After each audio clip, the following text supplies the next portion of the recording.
बच्चों के लालन पालन में यदि माता पिता में मतभेद है, पिता अलग तरीके से, माँ अलग तरीके से बच्चों को पाल रही है, तो इसके परिणाम अच्छे नहीं आएंगे।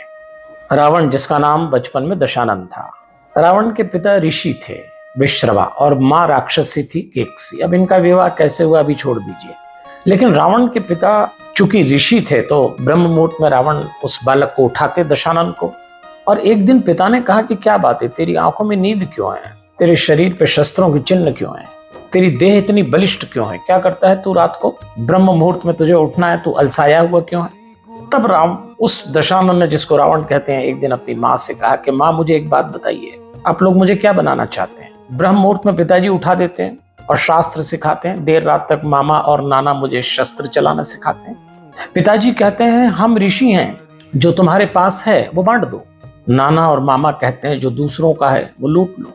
पिता कहते हैं शास्त्र सब कुछ है, नाना कहते हैं शस्त्र सब कुछ है, क्या चाहते हैं आप। तब माँ केकसी ने उस बालक दशानन से कहा कि तेरा जन्म विशेष परिस्थितियों के लिए हुआ है, तू रक्ष संस्कृति का प्रतिनिधि है दशानन, तुझे देव संस्कृति समाप्त करना है, तुझे विष्णु का पतन कराना है, इतनी हिंसा करना है, इतना रक्तपात करना है, तो उसकी तैयारी कर।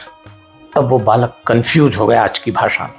माँ कुछ कहती, नाना कुछ कहते हैं, पिता कुछ कहते हैं। और जिन घरों में बच्चे माता पिता की दोहरी मानसिकता और अलग अलग पालन की शैली से पाले जाएंगे, वो बच्चे एक दिन बड़े होकर रावण बन जाएंगे। अपने बच्चों के सामने माता पिता अपना मतभेद बिल्कुल न लाएं, एक मत हो और उनका जीवन संवारें।